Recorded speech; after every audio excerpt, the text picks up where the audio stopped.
might have to do something. What do you think he means there? January transfer window. It's opening soon, Rene. I don't think he means that.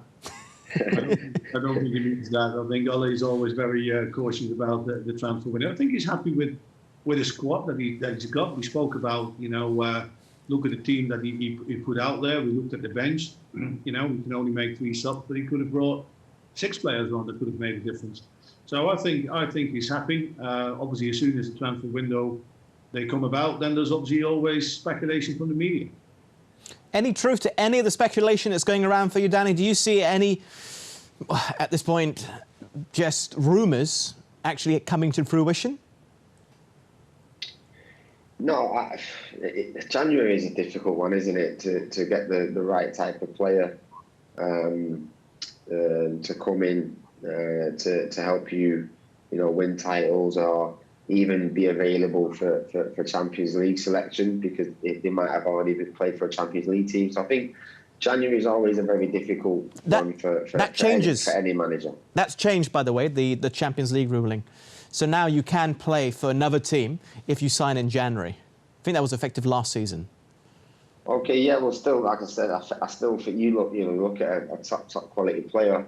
I think it'll especially in January, it'll cost you a lot of money. Why would another Champions League team want to lose one of their best assets? But I don't think he meant that. I maybe think with Lindelof there, I think he's been nursing it for a while now. So I know I don't want to speculate, but maybe he means that they might have to take some kind of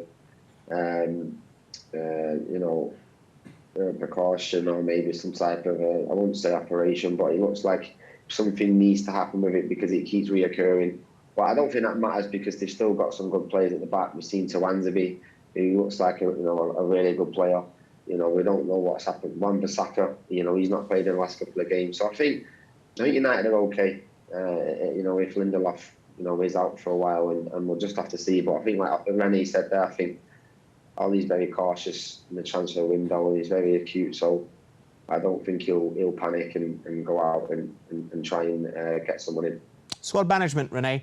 There's one name just screams out to me, sitting on the bench today. He came off the bench in the last game against Leeds United.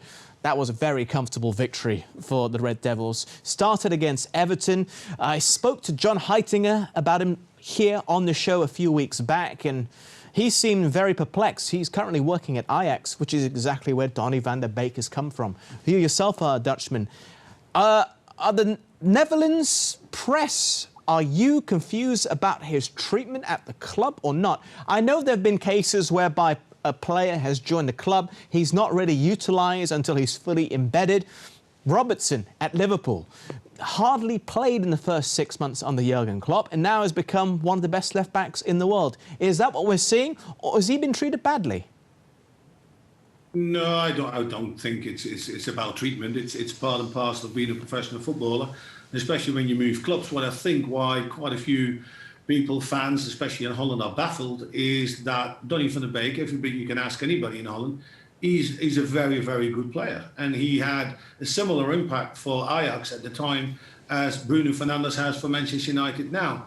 It really surprises me that we've not seen him more often and more stars. I always feel that good players always find ways to play with each other. I think Donny van der Beek is also a very versatile player. It's not that you can only slot him in one position. He can play in a deeper midfield position next to Fred or next to McTominay, would be no problem. He can play higher up. He can even play coming off the side and then come in the pocket if you have a fullback that goes forward all the time. So there are different ways to use him and utilise him. And really at Ajax, like I said, he's been very, very instrumental, especially in the latter years of his career at Ajax. He was very important at the front end of the pitch in creating chances and scoring a lot of goals. He's got a great intelligence and an overview at times and a bit of disguise to play players in or to set other players. But yeah, it is something that really surprises me that he's been not used at the moment, or not as much by Ole. Give me a player's perspective here, Danny. If you are the big summer signing for a club as big, as prestigious, as rich in history and world famous as Manchester United, you come in as a team that haven't won silverware in a little while by their standards. Yet you can hardly start a game in the Premier League. What's a player going to be thinking? Listen, he'll be frustrated, and so he should be, because if you're a football player who loves the game, you want to play week in, week out. That's just the bottom line of it. And if you don't, you should be trying to be a footballer. I think he's obviously back in Holland. He was used to playing week in, week out. But having said that, he's come to Man United. It's a massive club, and there's no guarantees that you should play every week. Now, if he wants to play number 10, then he's up against the best player in the league at the moment, which is Bruno Fernandes. Rene mentioned he can play in other positions out wide, coming into pockets, and he could play as a 6. But then you look at playing as a 6. There's a lot of players there that get rotated. McTominay, Matic, Fred.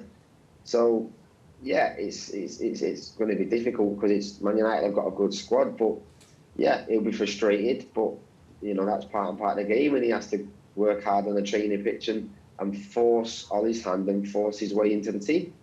What more can he do, though, Rene? What more can he do to force himself into the side? Has he not impressed you when he's played, when he's given an opportunity, be it in the Premier League or one of the other competitions they've participated in? Well, Danny will know more than anybody. Then to get form, you need rhythm. You need to play games. You need to keep on playing. And I've seen some really good moments when Danny did play, and then you ask yourself, why was he not picked in the other game? In other games, I thought, he was not at his best, let me put it that way. But the only thing you can do is, to keep training well, keep your focus. That moment will come, and making sure that you grab your chance when it's been given to you. But and that's part and parcel of being a professional footballer. Sometimes, the manager makes different decisions. You need to keep training hard. We're gonna get a lot of games at the moment. There are a lot of games around the corner. So I'm 100% sure that Ole's going to use him in one of those games. And you expect him to be a success in the long run? Yeah, absolutely, because he's a top player. Like I said, I know him from my time at Ajax, and he was very instrumental there. He's a really good player. He's a sound pro. So yeah, he will, when he gets to his best and he get a run of games, you will see the best of him.